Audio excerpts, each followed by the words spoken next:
Alhamdulillahi Rabbil Alamin, wassalatu wassalamu ala Rasulillahi Muhammadin sallallahu alaihi wasallam.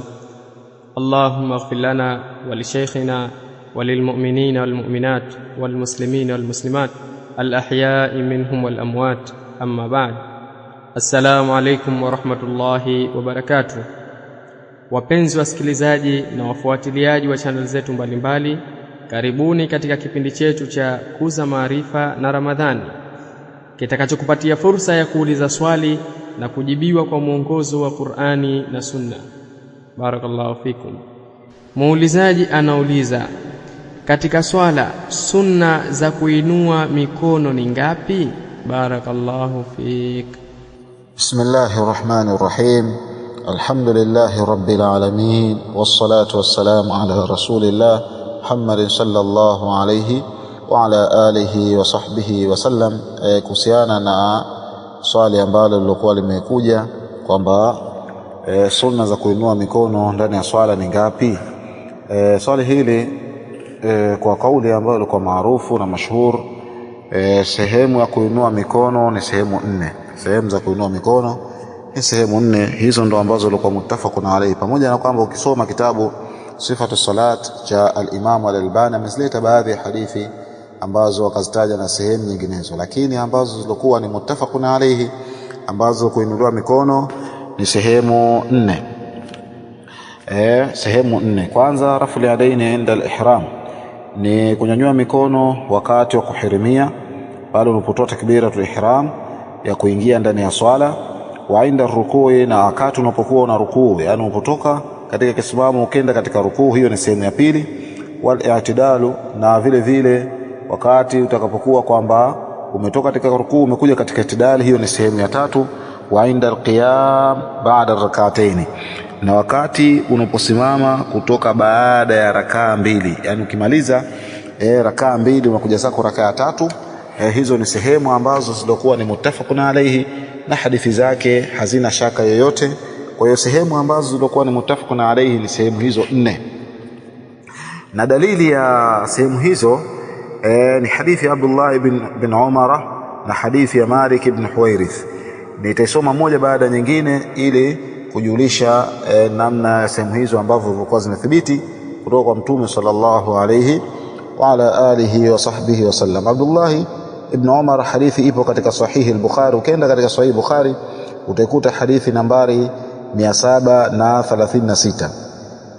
Qala, anasema Abdullah ibn Umar, raaitu Rasulullah sallallahu alayhi wasallam, nilimuona mtume wa Allah sallallahu alayhi wasallam, idha qama fi salah, anaposimama katika swala, rafa yadaihi, hunyanyua mikono yake, hata yakuna hadhwa mankibaihi, mpaka anakuwa ni sawa na mabega yake, yanakuwa katika usawa mabega yake, kwa maana katika usawa mabega yake. Wa kana yafalu dhalika hina yukabbiru lirruku', na mtume alikuwa akifanya hivyo kunyanyua mikono yake wakati anapotoa takbira kwenda katika rukuu. Wayafalu dhalika, na akifanya hivyo idha rafa ra'sahu min ar-ruku', anaponyanyua kichwa chake kutoka katika rukuu. Wayaqulu, na akisema sami Allahu liman hamidahu, akisema maneno hayo.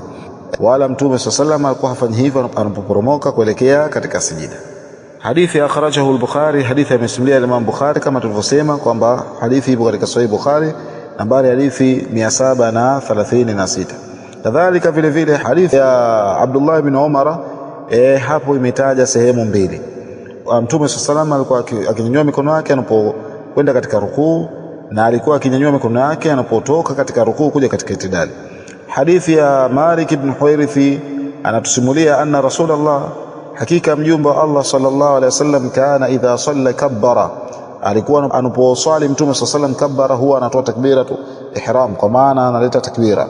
Wa rafa yadayhi, na hunyanyua mikono yake wakati anapotoa takbiratu ihram. Wa idha arada yarka rafa yadayhi, na anapotaka vile vile mtume sallallahu alaihi wasallam kurukuu hunyanyua mikono yake. Wa idha rafa ra'sahu min ar-ruku', na anaponyanyua kichwa chake kutoka katika rukuu, rafa yadayhi, hunyanyua vile vile mikono yake. Wa hadatha anna Rasulullah sallallahu alaihi wasallam, kahadithia ya kwamba mtume sallallahu alaihi wasallam sana hakadha, alikuwa akifanya namna kama hivi. Hadithi ipo katika sahihi al-Bukhari. Lakini vile vile hadithi ya Abdullah ibn Umar ipo iliyokuja katika Sahih Bukhari nambari ya 739 anasema Abdullah ibn Umar kwamba kana Rasulullah, alikuwa mjumbe wa Allah sallallahu alaihi wasallam, idha qama min ar-rak'atayn rafa'a yadayhi, anaponyanyuka kutoka katika rakaa mbili alikuwa akinyanyua mikono yake miwili. Kwa hiyo sunna imekuja katika sehemu hizo nne, hizo ndo muttafaqun alayhi.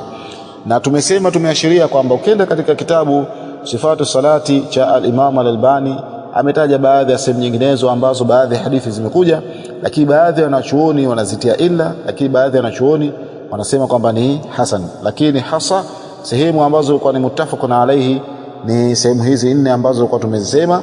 Mtu anapotoa takbiratul ihram anatakana anyanyue mikono, anapokwenda katika rukuu anatakana anyanyue mikono, anapotoka katika rukuu kuja katika itidal anatakana anyanyue mikono sehemu ya tatu, na sehemu ya nne anaponyanyuka kutoka katika kila rakaa mbili, anapomaliza rakaa mbili kuja rakaa tatu anatakana kwamba anyanyue mikono. Wallahu a'lam. Subhanakallahumma bihamdik, nashhadu an la ilaha illa anta, nastaghfiruka wa atubu ilaik. Barakallahu fikum wa jazakumullahu khaira, wallahu a'lam. Na hapa ndiyo mwisho wa kipindi chetu kwa siku ya leo. Tunamwomba Allah subhanahu wa ta'ala atukubalie matendo yetu na tuwafikishe kuyafanya kila matendo ya kheri. Innahu waliyu dhalika wal qadiru alayh. Usikose kufuatilia kipindi kijacho. Subhanakallahumma bihamdika ashhadu an la ilaha illa anta astaghfiruka wa atubu ilaik.